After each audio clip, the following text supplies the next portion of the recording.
Bienvenidos a este nuevo episodio del Espacio Digital de Frente con Óscar Ortiz. Tres temas muy interesantes. ¿Qué pasa con la reactivación económica? ¿Y cuál es el estado de la economía nacional?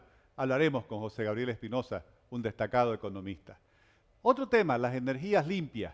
Hablaremos para ello con Miguel Dadup, director del Laboratorio de Tecnologías Limpias de la Universidad de San Pablo en Brasil. Y sobre los laboratorios de aceleración, la experiencia de Viviana Angulo, una profesional que ha trabajado como experta en promoción de las startups y del emprendimiento en muchos países de Latinoamérica. Muchas gracias por acompañarnos y seguirnos mediante las redes sociales.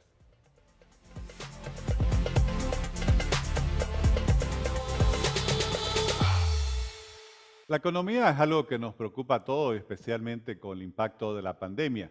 Y desde este punto de vista, hoy tocaremos el tema de qué pasa con la reactivación, qué se está haciendo por la reactivación. Para ello hablaremos con José Gabriel Espinosa, quien es economista, tiene una maestría en desarrollo económico, es experto en desarrollo sostenible, en historia económica de Bolivia y en economía digital. También ha sido director del Banco Central de Bolivia y autor de varias investigaciones sobre temas económicos. José Gabriel, muchas gracias por aceptar esta invitación. A ti, Oscar, un gusto, como siempre, estar contigo. El placer es mío. Gracias, José Gabriel.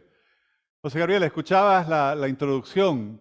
Si tuviéramos que hablar sobre el estado de la reactivación, ¿qué ha pasado con la reactivación económica cuando ya estamos prácticamente en pocos días más cumpliendo 6 meses de la gestión del presidente Luis Arce? Bueno, algo que hay que resaltar es que la información se ha restringido de una manera extraordinaria. Estábamos acostumbrados ya en el anterior gobierno, el MAS, a recibir información tardía, pero nunca como en esta época en la que, por ejemplo, tenemos el PIB solamente al primer semestre del 2020, o lo que sucede con el índice global de actividad económica, el IGAE, que recién está publicado a noviembre del 2020. No obstante, tenemos algunos datos aproximados para poder ver lo que está sucediendo en la economía. Si uno mira el consumo de energía, por ejemplo, hasta marzo de este año ha estado muy por debajo de lo que habíamos observado incluso en el 2020. Hay que recordar que Bolivia arranca el 2020 con una economía golpeada básicamente por todos los conflictos previos. El consumo de energía es un gran indicador de actividad económica, está cerca del 14% por debajo de lo que usualmente tenemos en el primer trimestre. Otro elemento que también uno puede ver a través del sistema de liquidación de pagos es un sistema que mide el volumen de las transacciones que se hacen en el sistema financiero y entre varios actores que conforman el sistema financiero. Es que en el nivel minorista, por ejemplo, a febrero del 2021 estamos por debajo de un 5% por debajo del nivel de actividad que teníamos en febrero del 2020 y más del 8% respecto del 2019. Entonces, cuando uno empieza a mirar, por ejemplo, el consumo de cemento, pasa exactamente lo mismo. La demanda de cemento está muy por debajo de lo estimado y de lo esperado para el 2021. Entonces, queda claro que la reactivación no se está dando, por lo menos no en los sectores que le meten dinamismo a la economía. A eso hay que sumarle las variables macro, que bueno, prácticamente todos estamos mirando, el tema de las reservas, ¿no? Que están cayendo fuertemente. Entonces, lo que pareciera ser es que en realidad la reactivación no se está dando, sino que más bien estamos todavía en una inercia de contracción de la economía, que probablemente tiene su explicación primero en la falta de un plan económico propiamente dicho, con una argumentación y una estructuración en base a medidas y paulatinas y también señaladas en el tiempo, y también obviamente el temor de los consumidores ante una tercera ola y la dilación del programa de vacunación, ¿no? José Gabriel, mencionaba que has sido director del Banco Central de Bolivia y recientemente se publicó o se dio a conocer que se había suscrito un nuevo programa fiscal financiero entre el Ministerio de Economía y Finanzas Públicas y el Banco Central de Bolivia. Me gustaría saber si has podido conocerlo y cuál es tu análisis sobre las metas que ponen estas dos entidades que son fundamentales para la economía boliviana.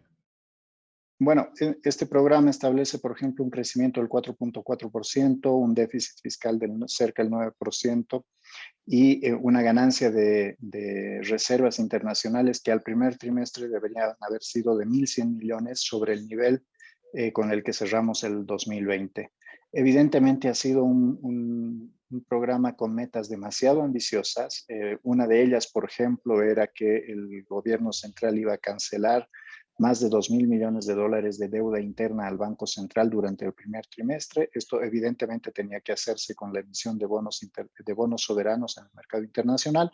No se ha dado, por lo tanto ahí ya tenemos un desvío serio, pero contrariamente a lo planteado por el propio programa financiero, por ejemplo, hasta mediados de abril, hasta el 14 de abril, la deuda interna a través de colocaciones del TGN en el mercado de valores del país se ha incrementado en casi 3.400 millones de bolivianos. Es decir, si uno piensa, por ejemplo, lo que ha pasado el 2018, es prácticamente el doble de lo que el gobierno había tomado en ese momento en todo el año, en tan solo 3 meses y medio, o lo que ha pasado el 2020, cuando no había acceso a financiamiento externo, se tomaron cerca de 5.300 millones de bolivianos. Hoy día, en 3 meses y medio, hemos llegado prácticamente al 70% de ese indicador.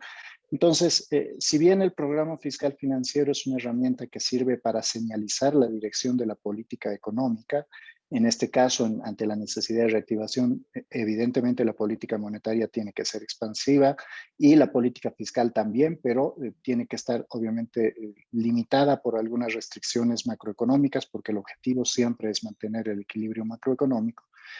Resulta que este plan en general está siendo incumplido ya prácticamente desde el día 1.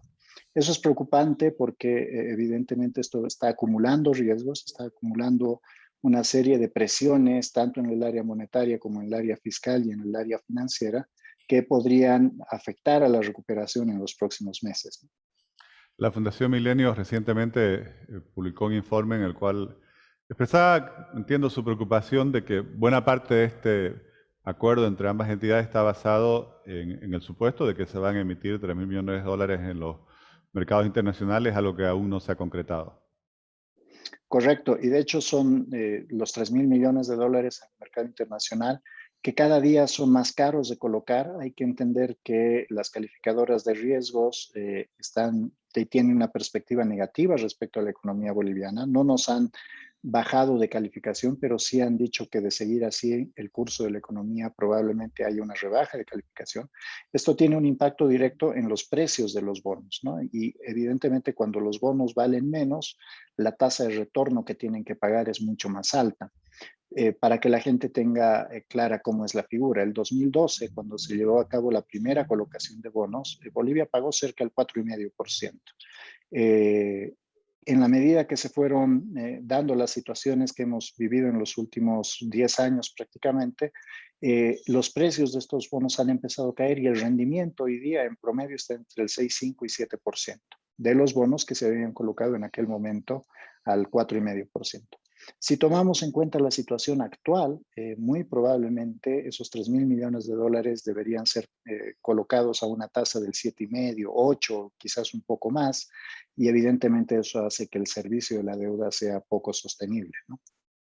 José Gabriel, hablando del ámbito internacional, recientemente el Banco Mundial publicó un informe semestral sobre la economía latinoamericana y hay datos muy interesantes que comparan cómo ha sido el desempeño económico de las economías de la región durante el año 2020 con el impacto de la pandemia.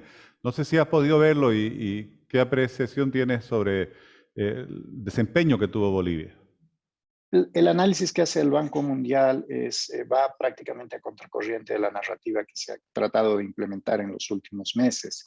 Es decir, evidentemente el impacto en América Latina por el coronavirus ha sido bastante alto. Es una de las regiones que estaba peor preparada para enfrentar una pandemia y obviamente los impactos de esta pandemia en términos de empleo, dada la alta informalidad y demás, han sido muy grandes.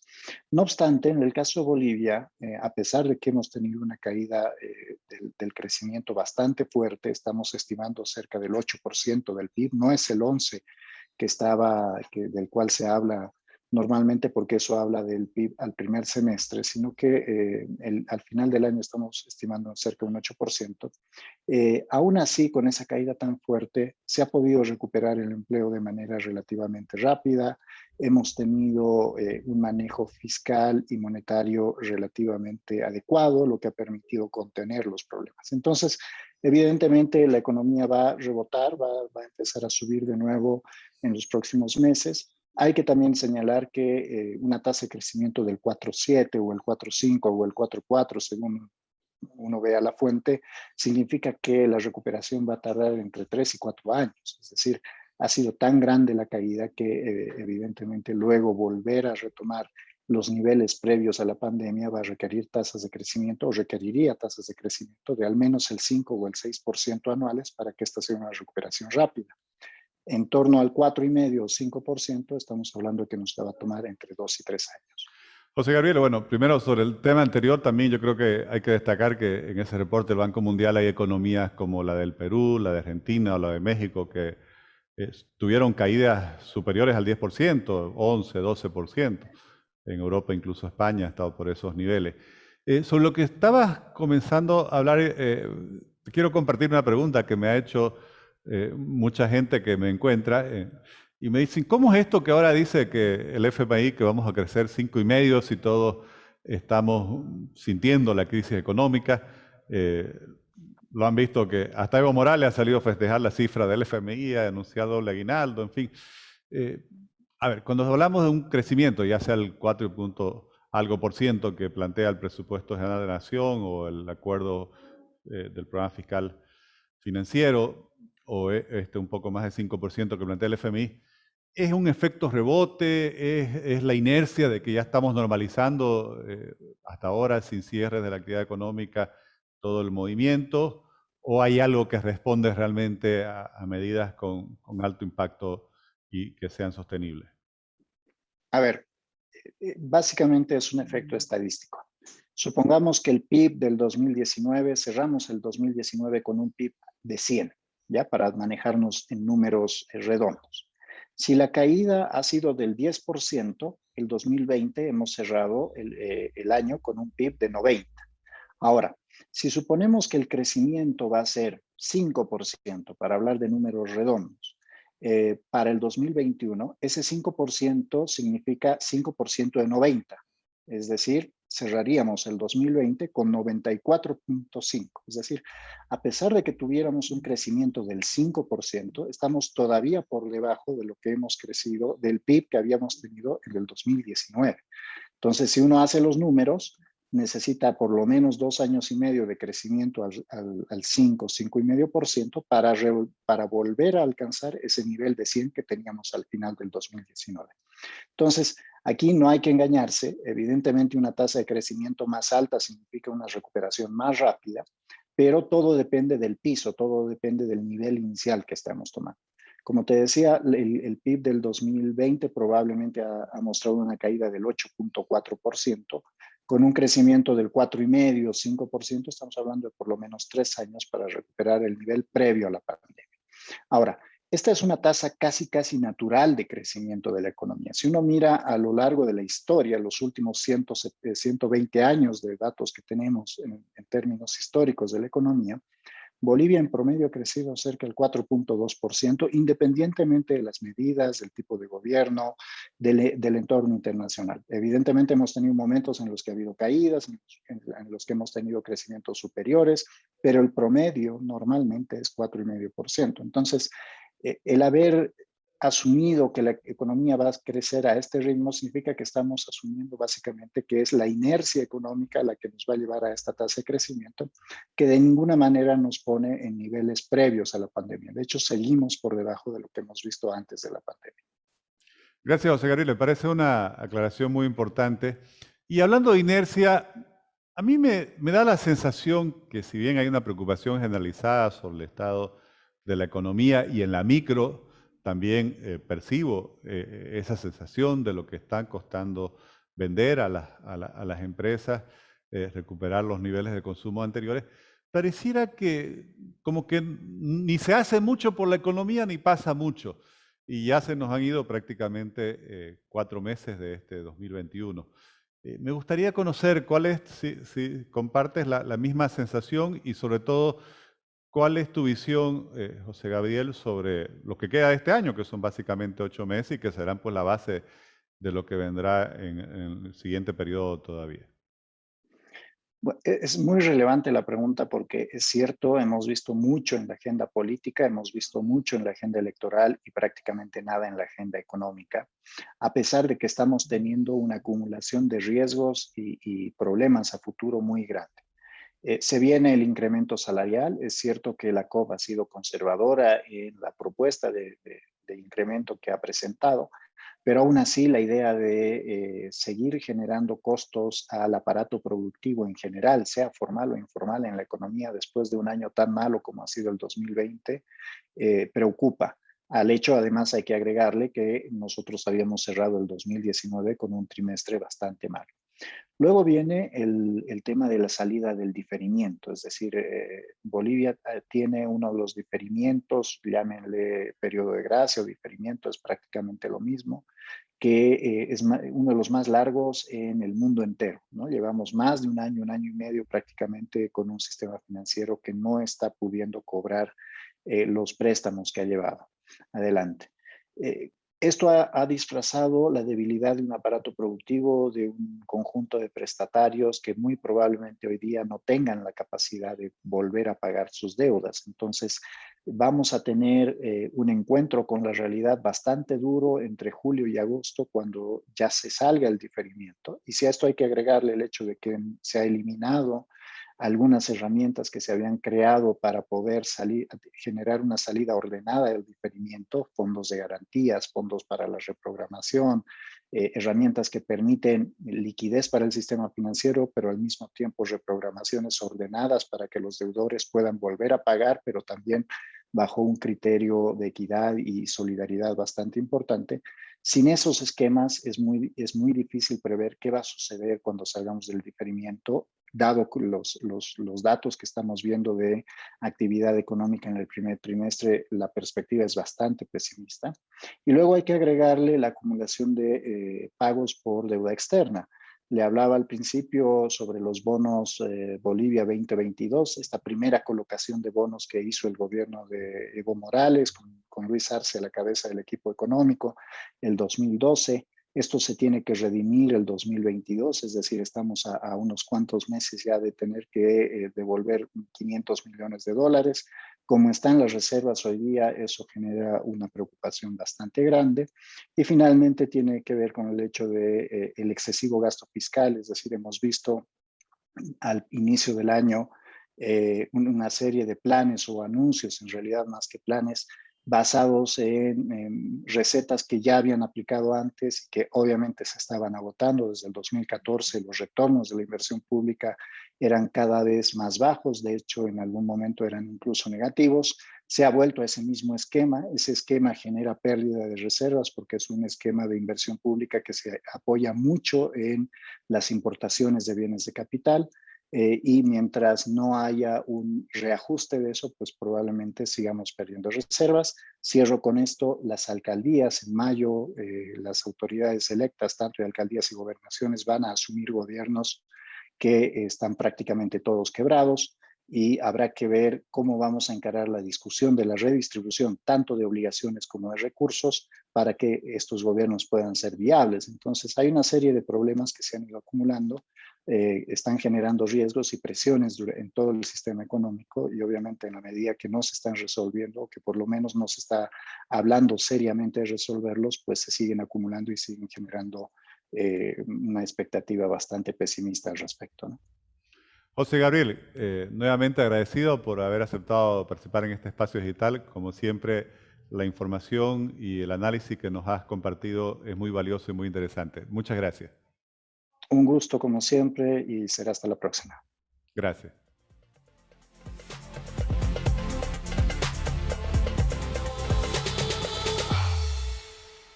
La reactivación económica todavía confronta muchas dificultades. Los indicadores del primer trimestre continúan mostrando una disminución de la actividad económica muy marcada.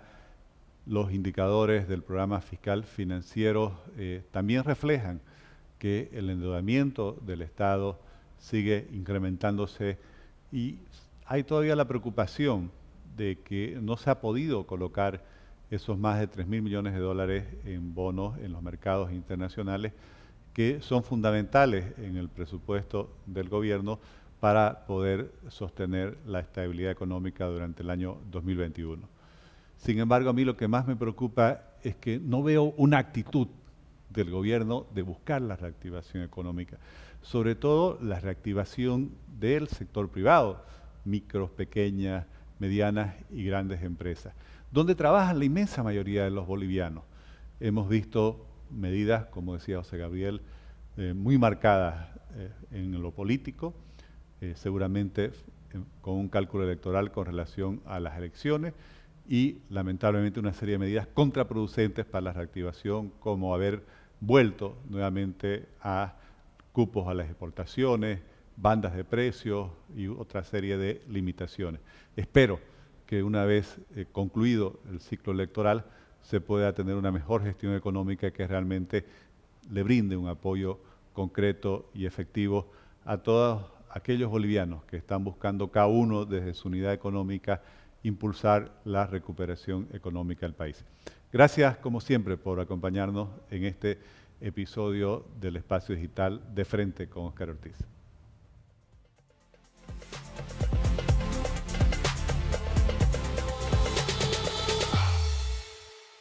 La producción de energía limpia es muy importante para el desarrollo sostenible, que es una preocupación compartida, creo que por los distintos sectores económicos y de la sociedad. Hablaremos hoy con un experto en tecnologías limpias, Miguel Dabdú Paz, quien es un profesional boliviano que ha desarrollado su carrera y su experiencia profesional en el Brasil, donde dirige justamente el Laboratorio de Tecnologías Limpias de la Universidad de Sao Paulo. También tiene un doctorado en química orgánica y es experto en biocombustibles. Miguel, muy agradecido por haber aceptado la invitación para participar en este espacio digital. Es un placer estar aquí con vos, Óscar, y muchas gracias a vos por la invitación. Gracias, Miguel. Diriges un laboratorio de tecnologías limpias. A mí me gustaría justamente profundizar un poco este concepto, sobre todo cuando lo aplicamos a las energías limpias, que es uno de los campos de tu especialidad. ¿Cómo lo describirías o qué requisitos tiene que cumplir, digamos, una tecnología para producir energía limpia? Bueno, solo para poner en contexto, ¿verdad? Trabajo en la Universidad de San Pablo desde hace 30 años, habiendo pasado un periodo también como investigador y catedrático en la Universidad de Michigan, ¿verdad? Trabajando con energías limpias. ¿Cuáles serían los requisitos, en tu pregunta, para que una energía fuera limpia? Es que tenga un ciclo de vida completo más limpio, o sea, superior a aquel que pretende sustituir. Entonces, cuando hablamos de, por ejemplo, de generación de energía eléctrica, ¿verdad? Podemos generar energía eléctrica con la utilización de termoeléctricas, con diésel, con gas natural, o podemos hacerlo con residuos de la agricultura, como es el ejemplo de Brasil, que se utiliza la caña de azúcar para generar la energía limpia, ¿verdad? Entonces, el ciclo de vida de esa energía eléctrica es más limpio y superior al ciclo de vida que pretende sustituir. En la parte de los biocombustibles líquidos, la misma cosa, ¿verdad? Tenemos el etanol que sustituye a la gasolina. Y en este sentido, es necesario que se utilicen fuentes renovables para que la energía sea limpia y con bajo potencial de emisiones. En relación principalmente a aquello que se pretende sustituir. De forma simplificada podemos decir, la gasolina cuando quema tiene emisiones contaminantes muy superiores al combustible equivalente que sería el etanol. O en el caso del diésel, ¿verdad? Es ultra contaminante y dañino para el medio ambiente y para la salud humana, cosa que se puede mejorar con una energía limpia, que es la introducción del biodiesel. Eso para tener una definición simplificada. Sí, me pareció muy clara, Miguel. Y quería ahí hacerte lógicamente, sí, por favor. Adelante, por favor. No, quería hacerte una consulta no, porque hablabas de biocombustibles y ahí me has acompañado toda la experiencia de Brasil durante estos 30 años de experiencia profesional. ¿Podrías contarnos un poco cuál ha sido la experiencia que ha tenido el Brasil con la utilización de los biocombustibles? Claro que sí, venimos trabajando ya hace 3 décadas en Brasil y no solamente en Brasil, en otros países donde hemos ayudado a introducir los biocombustibles, particularmente el etanol mezclado a la gasolina o el etanol puro para sustituir totalmente la gasolina, y por otro lado el biodiesel que puede sustituir parcial o totalmente el diésel de petróleo. Solamente antes me gustaría hacer un paréntesis cuando hablamos de biocombustible, de energía limpia, y decir que tenemos que llevar en consideración que para que una energía limpia sea válida para la sociedad, para un país o para el mundo, debemos tener tecnologías que sean económicas y técnicamente viables. En ese sentido, nuestro grupo de trabajo desarrolla no solamente procesos para la producción de energía limpia y para su aplicación, como también para que sean tecnologías fácilmente aplicables, porque tienen que ganar la viabilidad. No adelanta tener una tecnología ultra limpia, ¿verdad?, muy amigable con el medio ambiente, pero que económicamente no sea factible, que cueste 10 veces, ¿verdad?, la energía que pretende sustituir. Muy bien, ahora hablando del modelo brasilero, del ejemplo brasilero, si tuviera que definirlo en 2 palabras, yo diría que es un modelo extremadamente exitoso. Las palabras serían esas, extremadamente exitoso o un éxito total. ¿Por qué? Porque si agarramos por una parte el etanol que viene a sustituir la gasolina, ese etanol producido en Brasil, que en la zafra anterior alcanzó 33.500 millones de litros producidos, de los cuales 29.000 millones y medio son producidos con la caña de azúcar y 4.000 millones de litros de etanol son producidos con el maíz. Ese etanol que ha venido siendo producido y utilizado en Brasil en los últimos 45 años ha permitido la independencia energética brasilera, ¿verdad?, ha permitido darle al país una seguridad energética envidiable en relación a otros países del mundo, lo que le ha permitido economizar divisas y transformar al país, ¿verdad?, en exportador de combustibles líquidos, particularmente la gasolina. Además, ese modelo ha permitido generar riqueza, cosa que hace 30 años, ¿verdad?, exigía que la cosecha de la caña se hace de forma mecanizada, con salarios dignos, trayendo riqueza y desarrollo al país. Pero este modelo brasilero se ha expandido y actualmente debemos decir que es aplicado en 66 países, algunos de los cuales hemos ayudado, nuestro grupo de investigación y nuestro grupo de trabajo, hemos ayudado a implementarlos, ¿verdad?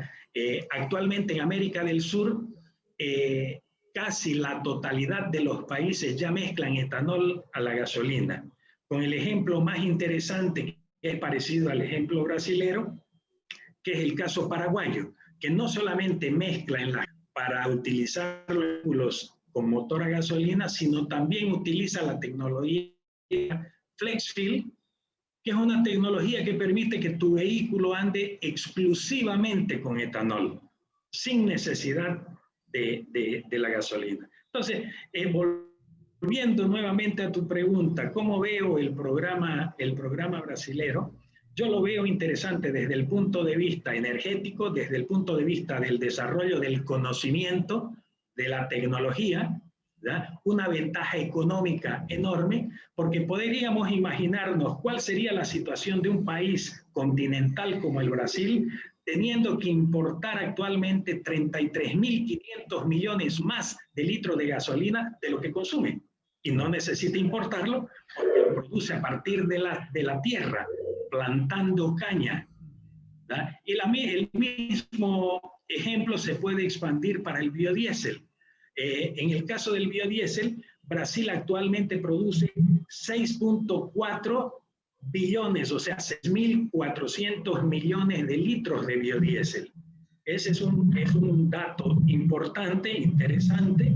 Lo hace a partir del aceite de soya, permitiéndole a Brasil participar en el mercado de la soya mundial, de la commodity, pudiendo regular el precio, que es lo que actualmente pasa. Brasil estaba mezclando 13% de biodiesel a su diésel, pero con la pandemia, con la gran demanda mundial por aceite y por proteína de soya, el precio se ha elevado exorbitantemente, llegando hasta $1.300 la tonelada del biodiesel. Perdón, $1.300 la tonelada del aceite. Entonces, ¿qué es lo que ha hecho Brasil? Reduce de 13% para 10% y la tendencia será en los próximos meses que el aceite de soya caiga. Entonces, puede controlar sus precios sin perjudicar de ninguna forma el abastecimiento alimentar. O sea, todavía los biocombustibles han traído la ventaja de la seguridad alimentaria. Sí, sobre eso quisiera profundizar un poquito porque una de las críticas que se escucha sobre la promoción de los biocombustibles es que se estaría quitando tierra que debía ser destinada a la producción de alimentos. Sin embargo, en el ejemplo que nos das del Brasil y que conoces directamente, bueno, Brasil es ambas cosas, un gran productor y exportador de alimentos y también uno de los países que más ha crecido en su programa de uso de biocombustibles. ¿Cuál es tu criterio sobre esta preocupación que permanentemente se plantea sobre el uso de la tierra? ¿Hay esa contradicción? No, esa dicotomía es una discusión ya ultrapasada, ¿verdad? Absolutamente no hay esa contradicción. Por lo contrario, cuando esa discusión surgió en más de una década atrás, ¿verdad? Nosotros como científicos, como desarrolladores de tecnología y conocedores del mercado, tanto de los alimentos cuanto de los biocombustibles, ya decíamos que sería lo contrario, que a mayor producción de biocombustibles, mayor seguridad alimentaria. Entonces podemos ver el ejemplo de Estados Unidos, podemos ver el ejemplo de Argentina y podemos ver el ejemplo de Brasil. ¿Por qué escogí estos tres países? Porque son los tres mayores productores de soya en el mundo. Bueno, tu público, la mayoría de tu público debe saber que Estados Unidos hasta el año antepasado era el mayor. Actualmente Brasil lo ha ultrapasado. Brasil, preservando 66% de su territorio, estoy diciendo 66% de la preservación de sus territorios, de sus bosques, es el mayor productor de soya en el mundo, produciendo 125 millones de toneladas en 37 millones de hectáreas. Esos 37 millones de hectáreas representan solamente 8% de su territorio. 8% de su territorio. Y no solamente alimenta 240 millones de habitantes, que es la población brasilera, sino es un gran exportador de soya para la China, ayudando a alimentar a aquel gigante asiático y a otros países en el mundo. La misma cosa pasa con los Estados Unidos y con Argentina, países cuyo mayor porcentaje de su producción es exportada para ayudar a alimentar el mundo. ¿Y cómo se ha conseguido tener estas super zafras repetidamente superadas año a año con la introducción de los biocombustibles? ¿Ya? ¿Por qué? Porque de una tonelada de soya que se planta, 200 litros van para combustible. Si necesitamos más combustible, plantamos más soya y sobra cada vez más proteína, que es lo importante para el mundo. La demanda del mercado alimentar es en torno de la proteína. Entonces, esa cuestión de que no se garantiza la seguridad alimentaria es una discusión, son argumentos de neófitos que no tienen idea ni de cómo funciona el agro, ni de cómo funciona la producción de biocombustibles. Toda la producción de biocombustibles siempre generará, a través de las plantas que se conocen actualmente para ser utilizadas como materia prima, generará mucho más parte alimentaria, o sea, mucho más alimento que combustible. Ese ejemplo se da con la soya, se daría con el girasol, se daría con cualquier otra planta. Y eso ha sido comprobado. 15 años atrás nosotros punto afuera para enseñar, para discutir. Ahora nosotros estamos más tranquilos porque ha sido más que comprobado. Gracias, Miguel, una explicación muy importante. Y ese ejemplo Quería hacerte una consulta, Miguel. Conoces que en Bolivia hay un desarrollo inicial del programa del etanol y por lo tanto el uso de los biocombustibles. Y ahí me gustaría, conoces bien nuestro país, si hubiera que hacer un balance económico sobre la introducción del uso de los biocombustibles en Bolivia, en base a la experiencia que tienes de Brasil y otros países, ¿cuál sería el balance económico que nos plantearías, digamos, como análisis para poder tomar la decisión de seguir avanzando en este programa? Bueno, conozco muy bien el programa boliviano, ya que el programa brasilero, el trabajo que hicimos para la introducción del biodiesel y del etanol, lo llevamos a países como Paraguay. Paraguay es un excelente ejemplo para Bolivia. Argentina también tiene el etanol sustituyendo a la gasolina, tiene el biodiesel. Y mi interés como boliviano me hizo que el año 2004-2005 yo volcara mi atención y aceptar algunas invitaciones para trabajar en la cuestión de implementación del programa de biocombustibles en Bolivia. Entonces, ayudé en viajes, lógicamente no en trabajo permanente, pero ayudé a elaborar una ley, la 3207, para la introducción del biodiesel, que fue sancionada el año 2005. El mismo año se sancionó una ley de mezcla del etanol a la gasolina, pero no se implementó. Y ahí entro al primer punto, dentro del balance que me pedís que yo haga. La primera cosa que tenemos que tener en Bolivia es comprensión del programa del etanol y del biodiesel. En Bolivia tenemos un país que es extremadamente conflictivo, una sociedad extremadamente conflictiva, extremadamente polarizada, ¿verdad? Y politizan todo. Todo se politiza. Pero debemos aprender que las necesidades básicas, las necesidades fundamentales del ciudadano, de la sociedad y del país tienen que quedar inmunes, ¿da?, a la hinchada política, o sea, lo transforman todo en un partido de fútbol, ¿da?, en un clásico de fútbol, Bolívar contra Strong, Blooming contra Oriente Petrolero, y la energía no puede ser tratada así. Hay una necesidad fundamental en Bolivia, ¿da?, por conseguir independencia energética, abastecimiento local y seguridad energética. Bolivia no la tiene.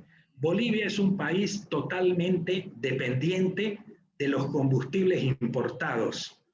Si alguien quiere causar un daño económico o un daño de cualquier otra naturaleza al país, cierra la frontera y para de proveerle con un bloqueo para la provisión de combustible. Bolivia no aguanta 15 días parado. Entonces, eso es lo que tenemos que pensar, ¿verdad? Tenemos que pensar que los combustibles hacen parte de la estrategia energética y de poder en el mundo. Entonces, Bolivia tiene que parar y pensar que no es un país petrolífero, ya fue un país gasífero, continúa siendo un país gasífero, productivo de lo que fue en la década pasada. Bolivia tenía un ingreso de $2.000 millones al año por venta de gas a Argentina y a Brasil. Ahora eso se ha reducido y si nosotros consideramos 1.000 millones de ingresos, podemos analizar que el futuro para Bolivia no es promisor en términos económicos. ¿Por qué? Porque para importar el diésel que necesita su transporte, digo transporte porque el principal consumidor de diésel es el transporte en Bolivia, no así como algunos dicen que es el agro. El agro representa 8-9% del consumo de diésel. El transporte es arriba del 90%. Pero para importar ese diésel, para importar esa gasolina, Bolivia venía gastando hasta $1.000 millones. Es paradójico, es inaceptable un país que tiene un ingreso de su principal fuente, que es el gas, de $2.000 millones y gastaba $1.000 millones para importarlo.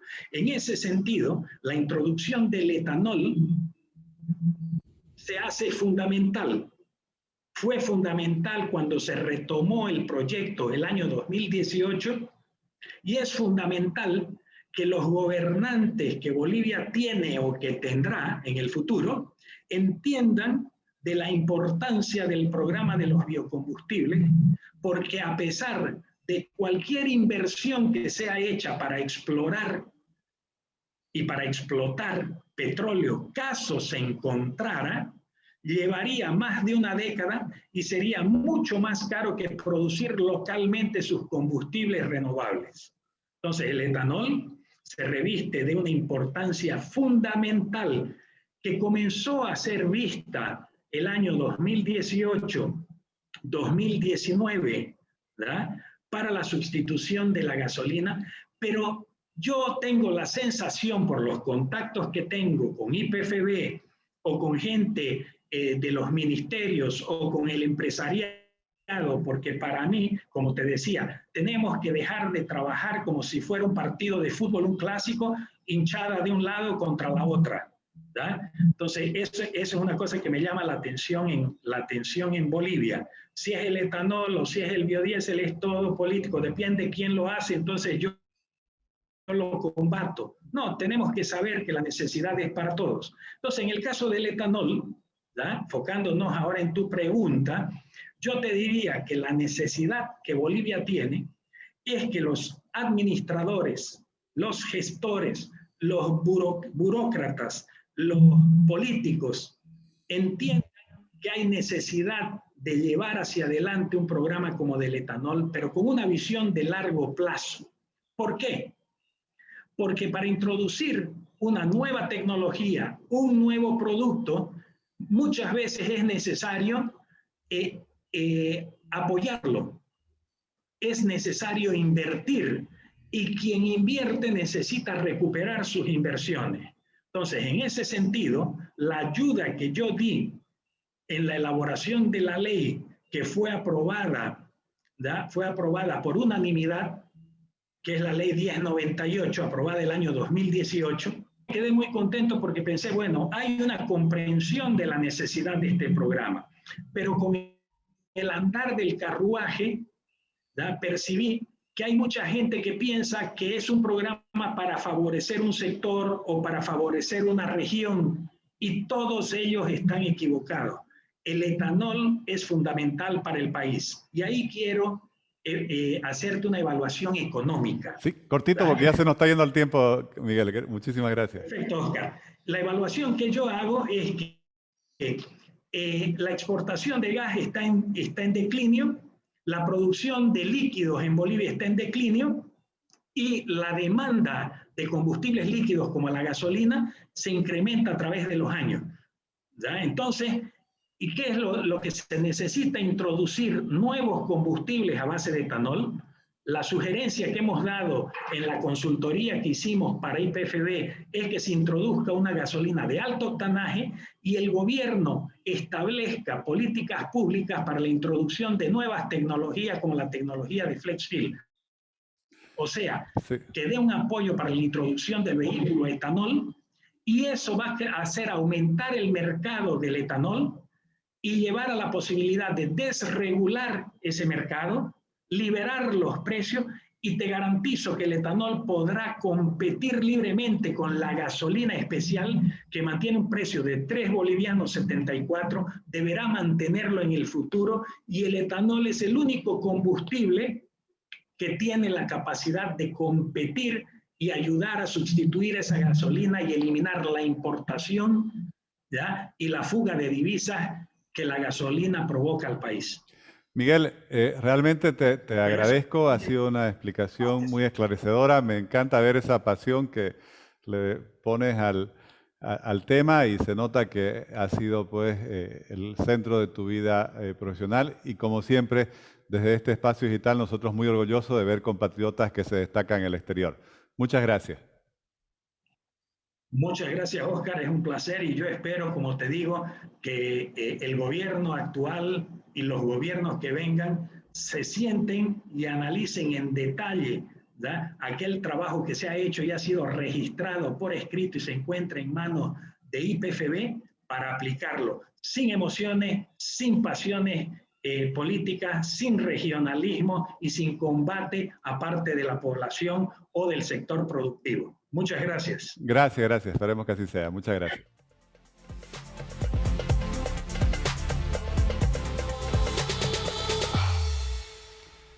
Esta es una discusión trascendental si en Bolivia queremos combinar tanto la seguridad energética como la seguridad alimentaria.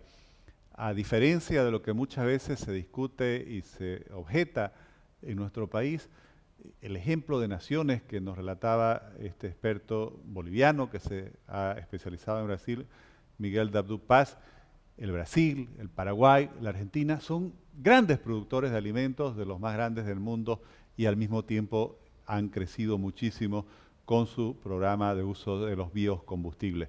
Yo estoy convencido que aquí tiene que haber una discusión objetiva, serena, que nos lleve a buscar esos consensos que son tan importantes, basados en la experiencia práctica para impulsar nuestra producción, generar empleo, buscar tener un cada vez mayor desarrollo económico con bases sostenibles en el tiempo. Y lo repito, por esta discusión pasa dos seguridades que son fundamentales para nuestro futuro, la seguridad energética y la seguridad alimentaria.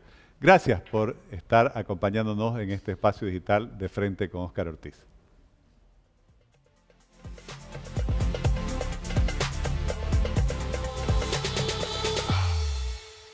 Laboratorios de aceleración, startups, emprendimiento, son conceptos fundamentales para la economía moderna. Tendremos la oportunidad de conversar con una experta boliviana que durante más de 15 años ha trabajado en el ámbito internacional promoviendo proyectos de apoyo a las startups y al emprendimiento. Y esta experiencia, ese conocimiento, todas esas conexiones, la decidieron a retornar hace 2 años al país para lanzar Pista 8, que es la primera aceleradora de base colaborativa empresarial que ha impulsado a 16 startups y que está sirviendo como un espacio de encuentro entre líderes emprendedores, expertos internacionales y la empresa privada. También se desempeña actualmente como la jefa del mapeo de soluciones del Laboratorio de Soluciones que ha establecido el Programa de las Naciones Unidas para el Desarrollo en Bolivia.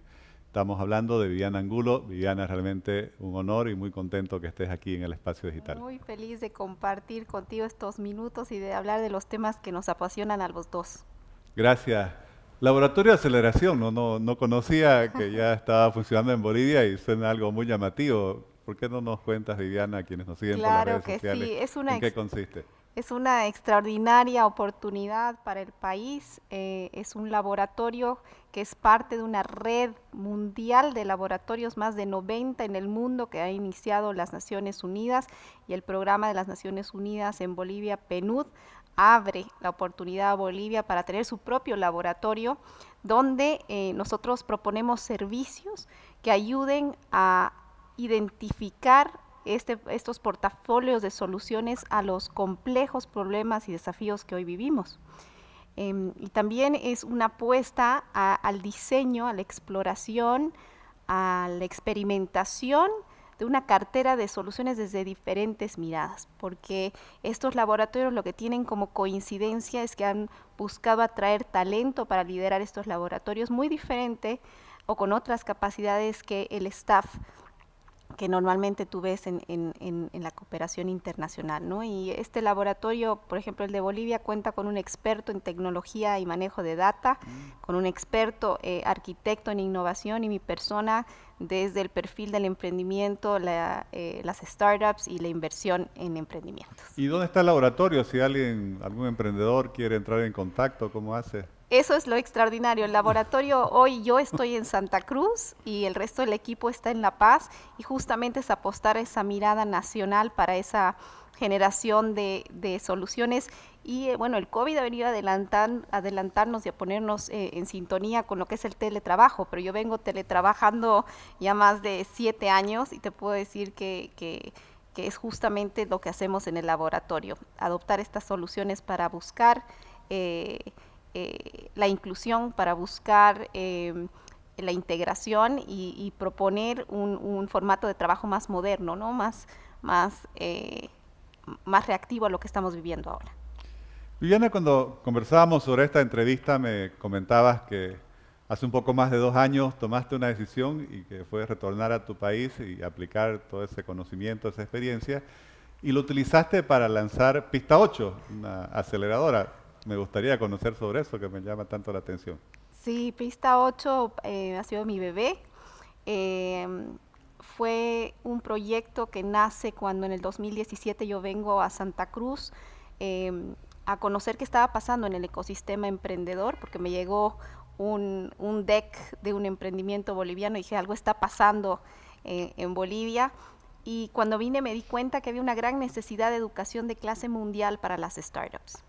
6 meses después decido mudar a la familia aquí y empezar este proyecto que empezó en un PowerPoint y que hoy es una asociación sin fines de lucro apoyada por la empresa privada, y ya hemos apoyado más de 16 emprendimientos y creo haber tenido un impacto toda la organización en el ecosistema nacional y haber podido inspirar y ayudar a muchas mentes emprendedoras en el país. Una consulta sobre lo que nos mencionabas, y felicidades además por esa iniciativa tan interesante. Has trabajado mucho con startups y sigues trabajando con startups. Ahora, justamente por las redes sociales, una persona con relación a una entrevista, a un episodio anterior, me decía, bueno, no todos los emprendimientos son startups, aunque no. Entiendo que todas las startups sí son emprendimientos. Me gustaría que nos explique este tema. No, y es una definición que va a ir cambiando en el tiempo, ya ha venido cambiando, es muy fina esa definición, así que lo que te vaya a decir hoy, quizá mañana no aplique, pero me voy a animar a darte una definición que todas podamos entender. Un emprendimiento orgánico o de necesidad, es lo que vemos mucho en Bolivia, somos extraordinarios emprendedores por necesidad. Normalmente nace una persona. Las startups nacen de un equipo humano, un equipo que busca identificar los perfiles necesarios para que ese emprendimiento pueda no solamente crecer, sino pivotear según la necesidad de cambio. Una startup va a tener un proceso de crecimiento de mucho cambio, lo que decimos pivoteo. Entonces, es un equipo. Por otro lado, este equipo tiene un modelo de negocio que va a innovar, que no va a seguir un modelo tradicional. Al innovar, obviamente va a hacer uso de la tecnología. Ahora me dicen, las startups es tecnología. No, señor. Startup quiere decir que va a ser algún tipo de uso de tecnología, y muchas sí nacen de un modelo tecnológico, pero muchas otras no, las adaptan la tecnología después. Otra cosa importante es que las startups pueden apalancar otros modelos de negocio. Por ejemplo, lo que estamos viendo con los emprendimientos que nos ayudan al delivery de productos. ¿Sí? Ellos apoyan y apalancan otro tipo de emprendimientos. Me hablabas ahorita de fintech. El fintech apoya y ayuda a otro tipo de emprendimientos también en la línea de banca, por ejemplo, ¿no? En dar los servicios bancarios a más personas. Y otra cosa interesante de las startups es que atraen inversión a un país. Vemos como tendencia en la región que la inversión en emprendimiento, que se llama en inglés Venture Capital, que es una sofisticación de inversión. O sea, no es que todo el mundo sepa invertir, y por eso es que también los inversionistas tradicionales aprenden a invertir en emprendimiento, porque es otro juego, se juega bajo otras reglas. Y lo interesante es que estas startups, cuando crecen, atraen inversión al país, maduran la inversión local y hacen un mensaje muy fuerte a la salud económica, a la salud de la inventiva de ese país, a la dinamización de las ideas de ese país. Quizás son lo más visual Y gracias a los medios de comunicación y a estas entrevistas es como ese talento emprendedor sale a relucir. Hablando de entrevistas, estuve leyendo algunas de las entrevistas que hay en la red que te han ido haciendo y hablas mucho del ecosistema emprendedor. Sí. Bueno, ¿en qué consiste un ecosistema que sea favorable justamente al emprendimiento? Todos somos parte de ese ecosistema, de alguna forma. Ayer hablaba en un foro sobre cómo nosotros, cada uno de los bolivianos, somos los primeros inversionistas en el momento de comprar algo, un producto nacional. Entonces nosotros como consumidores somos los principales o la primera línea de inversión para ese emprendedor.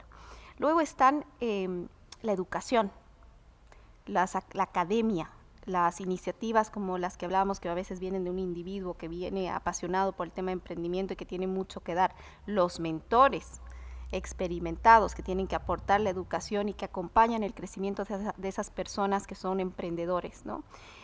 Luego tienes el financiamiento, que es algo que está tardando mucho en madurar en Bolivia, donde entendemos que hay que generar fondos de inversión específicos para emprendimientos, ¿no? Legislación que no meta a las startups en la misma bolsa de MIPES y pymes, porque son totalmente diferentes. Sí es cierto que vienen de una iniciativa emprendedora en común, pero como te comentaba, su desarrollo requiere de mayor velocidad y quizá de mayor inversión.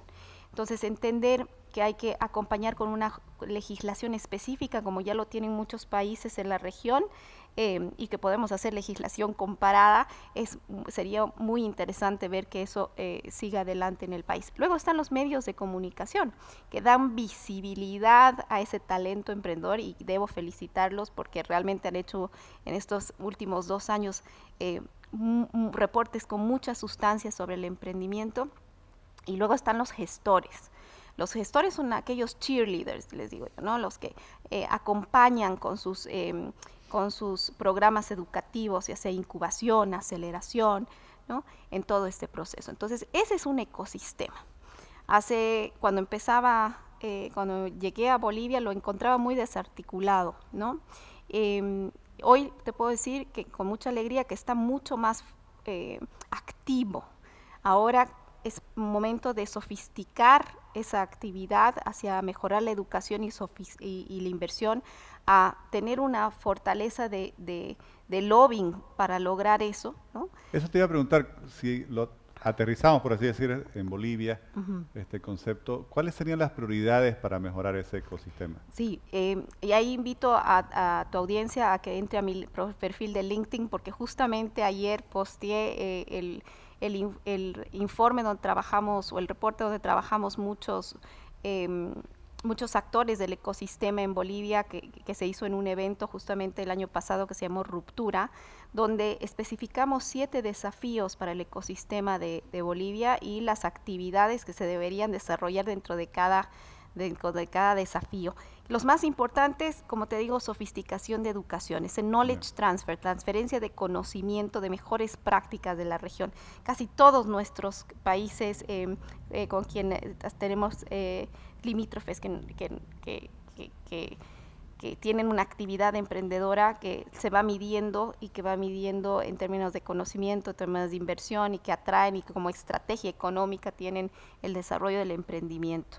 El otro tema definitivamente es este apoyo a los gestores, aquellos que están trabajando desde la incubación, preincubación, aceleración, con los emprendedores de todo el país para que puedan sofisticar y sobre todo adaptarse a las necesidades educativas que necesitamos hoy, como son plataformas, como son una conexión que nos pueda llevar a cada punto del país con este tipo de contenido educativo. Qué bien. Viviana, para ir finalizando, me llamó mucho la atención en la presentación personal tuya que te defines como una evangelizadora del empoderamiento femenino mediante la mentoría. ¿Cómo funciona la mentoría? Que es algo que en Bolivia creo que todavía no hemos desarrollado mucho. Y lo conversábamos ahora, ¿no? Que hoy en las universidades ya a los estudiantes les asignan un mentor, les asignan un coach. Quizá nuestras generaciones no han tenido esa visión, y es tan necesario tener un experto, alguien que que te acompañe en el desarrollo tanto profesional como personal en la vida. Y cuando yo conocí a mi primer mentor fue un jefe mío en Puerto Rico, donde yo tenía, recién había sido mamá y estaba trabajando y no sabía cómo equilibrar esto, y él era papá de 5 niñas, y él me fue guiando sobre cómo hacer ese equilibrio familia y trabajo, pero también me desafiaba a temas que yo no me creía posible hacer. A mí no me gustaban las ventas, por ejemplo, ¿no? Y me decía, pero tú das presentaciones, tú puedes hacerlo, vamos a hacer un plan de desarrollo en liderazgo y vamos a hacer un plan de desarrollo en ventas y en otras capacidades, porque yo veo en ti ese potencial y yo puedo dar ese mentoring. Entonces, no solamente para mujeres, yo creo que para hombres y mujeres es muy importante buscar esos mentores. Y no les estoy diciendo que es tu mejor amigo, estoy diciendo que estratégicamente busquemos a esos mentores. Hoy tenemos plataformas como LinkedIn, personas que admiramos, y tratemos de hacer esa llegada y empezar esa relación, ¿no? ¿Y eso se aplica para el desarrollo emprendedor? Eso aplica para todo, eso aplica para todas las profesiones. El primero decir no sé algo o necesito ayuda en... Y es un gran primer paso para mejorar, para desarrollarte como persona. Y ahí, en el tema de mujeres, hombres y mujeres que vean el talento al frente, ya sea en su área de trabajo o en una relación profesional, y puedan aportar como mentores, yo creo que eso va a desarrollar ese liderazgo femenino que ya hay, porque la mujer en Bolivia... es metedora, es valiente, es trabajadora, y lo que necesitamos quizá es un acompañamiento para sofisticar esos talentos innatos. Y justamente volviendo al tema del laboratorio, nosotros vamos a empezar con 2 grandes temas a trabajar en la búsqueda de esas soluciones, siendo el principal el entender los nuevos perfiles de la mujer resiliente en Bolivia. Cómo el COVID ha cambiado la vida de las mujeres que sabemos que han sido grandemente impactadas porque ellas desarrollaban esas actividades en industrias que han sido afectadas, pero también que ahora tienen un rol en la casa de cuidadoras. Entonces, no tenemos exactamente en estadística los perfiles, porque no son 2, no es empleada o desempleada, informal, formal. Hay una gama de esos perfiles que tenemos que entender para poder diseñar proyectos y programas. Entonces, uno de nuestros objetivos es ese. Y el otro, estamos haciendo un programa con barrios. Empezamos con barrios de verdad en La Paz, con una alianza con la Municipalidad de La Paz, donde fuimos a un barrio a entender la problemática y las soluciones que el propio barrio está dando a los nuevos problemas de ahora. Y encontramos que, por ejemplo, una mamá estaba prestando su casa a los 7 niños del barrio porque era la única que tenía internet en el barrio. Entonces, ¿cómo a partir de ahí podemos diseñar soluciones? Por eso es que el trabajar ahora desde el laboratorio y en Santa Cruz creo que puede abrir grandes oportunidades para colaborar con diversos actores en el diseño de estos programas y junto a profesionales extraordinarios como tengo como colegas en el PNUD de Bolivia.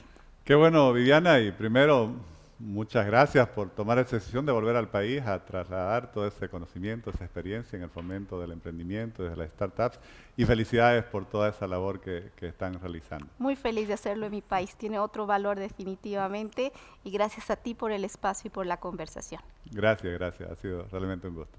Gracias.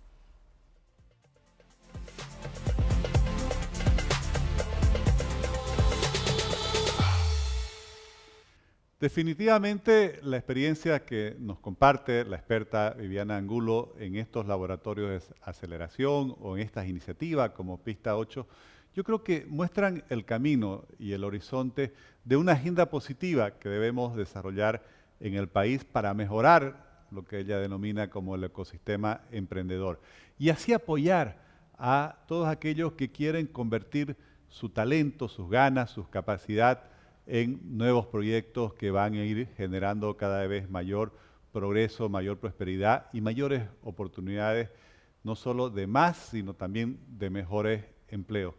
Creo que entre todos tenemos que primero destacar y resaltar este trabajo que se está realizando, valorar todos los logros de los emprendedores y además apoyar las iniciativas que se están desarrollando.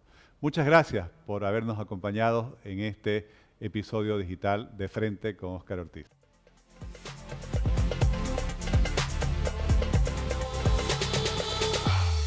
Gracias por habernos acompañado en este nuevo episodio del Espacio Digital de Frente con Óscar Ortiz. Tuvimos 3 conversaciones muy interesantes. Con José Gabriel Espinosa sobre la reactivación económica. Con Miguel Dabdú Paz sobre las energías limpias y los biocombustibles. Y con Viviana Angulo sobre los laboratorios de aceleración, las startups y el ecosistema emprendedor. Gracias, como siempre, por seguirnos mediante sus redes sociales.